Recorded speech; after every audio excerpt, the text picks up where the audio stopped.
All right, let's talk about marriage in the 18th century. Was it all about love and romance? Or was it more like a corporate merger, a cold, hard contract dictated by law and, well, money? We're going to dive in and find out.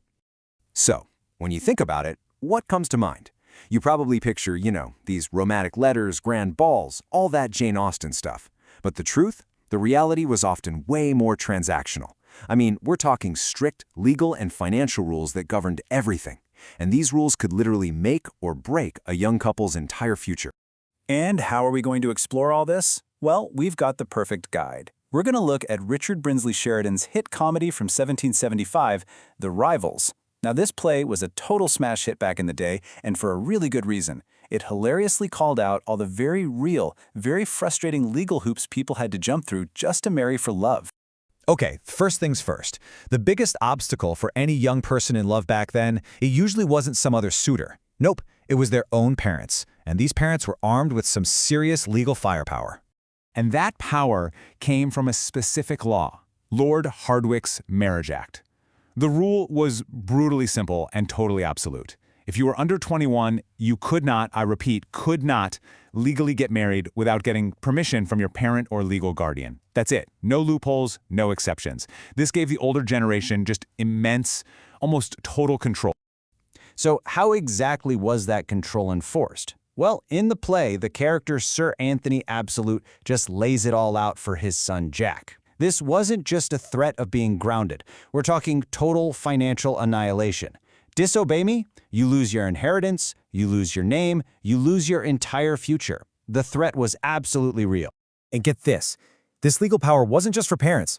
Take the play's heroine, the super wealthy Lydia Languish. She's an orphan, so her guardian, the famous Mrs. Malaprop, holds all the cards. Lydia can have all the money in the world, but without her guardian's signature, she is legally trapped. She simply cannot marry the man she loves. But believe it or not, parental control was only half the battle. For women, the act of getting married itself triggered this legal concept that is, well, it's pretty mind-boggling from our modern perspective. It was called coverture. So what on earth is coverture? Well, it basically meant that the moment a woman got married, her legal identity just vanished. Poof. In the eyes of the law, she and her husband became one single person. And guess who that person was? Him. She was, quite literally, covered by her husband's legal identity. And the difference this made was just night and day.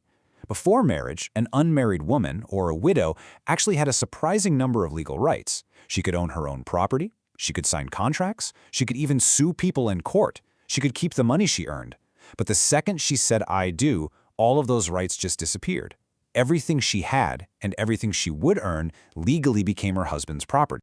Now, for an heiress like our character Lydia Languish, the stakes were just astronomical. Her fortune was 30,000 pounds. I mean, that's an absolutely staggering amount of money for the time. Think millions and millions today.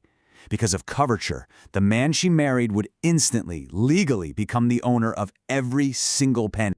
And this reality, of course, turned wealthy women into walking targets. The character Sir Lucius O'Trigger just says it all with this incredibly cynical line. Being an heiress wasn't just a description of her status, it was a profession, a financial prize just waiting to be claimed by some ambitious guy. Okay, so if getting married was basically this massive financial transaction, you have to wonder, how did the big wealthy families protect their fortunes? Well, they did what any smart company would do. They treated it like a business merger, complete with a rock-solid legal contract. And that contract was called a marriage settlement. The easiest way to think about it is like an 18th century prenup. It was all negotiated and signed before the wedding. Its main job was to protect the family's most important assets, the land, the estates, and to figure out the wife's allowance, which was called pin money. The whole point was to keep the family wealth intact for generations to come. And if you want a perfect example of the mindset at the time, listen to this quote. It's something else. Sir Anthony, while negotiating his son's marriage, actually compares the bride to livestock. He's literally saying, look, once you get the estate, you just have to take the woman that comes with it, just like you take the cows and sheep. It is shocking to hear, but it's also a brutally honest look at how transactional these arrangements were. But what if you didn't want to play by these rules? What if you wanted to rebel and just choose love over all this money and property? Well, the system had even more legal traps waiting for you, just to make sure that choice would cost you big time. One of the most ingenious and kind of diabolical traps was something called a forfeiture clause in a will. This allowed a father to control his daughter's marriage choices even after he was dead. Here's how it worked. Step 1. The will ties the daughter's inheritance to a specific condition. Step 2. That condition is that she has to marry someone her guardian approves of. And Step 3. If she disobeys, she forfeits her fortune, a huge chunk of it or maybe all of it. This is the exact legal cage that Lydia Languish finds herself And you can see just how suffocated Lydia feels by all these rules. She actually starts to romanticize being poor. She daydreams about how charming poverty would be if she could share it with the man she loves. Why? Because losing all her money is the only way she can imagine being truly free to make her own choice. This whole system, as you can imagine, created a pretty cynical marriage market. And people at the time had a perfect slang term for it. They called it a Smithfield bargain.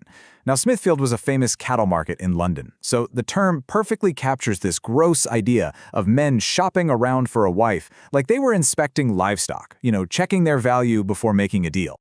And the play just skewers this whole attitude so brilliantly. Take this classic line from Mrs. Malaprop, who's famous for getting her words mixed up. She says she wants her niece to learn geometry so she can know about the contagious countries. Of course, what she means to say is contiguous countries, as in adjoining lands. It's a hilarious mistake, but it's also like a Freudian slip that reveals her true priorities. A woman's education is only valuable if it helps her size up the real estate she might be marrying into. So, in the end, what does it all come down to? Well, The Rivals masterfully uses comedy to pull back the curtain on a pretty harsh reality, one where laws about property and inheritance basically held young lovers hostage. The real genius of the play is how it manages to wrap everything up in a neat little bow. The ending cleverly satisfies everybody. The parents get the financially secure merger they wanted all along, and the young couple actually gets to marry for love. And that kind of leaves us with one last question to chew on, doesn't it? The playwright, Sheridan, had to wrap all this sharp social critique in a laugh-out-loud comedy just so people would listen. So when comedy is the only way you can really talk about a harsh reality, what does that say about the society that's living it? It's definitely something to think about.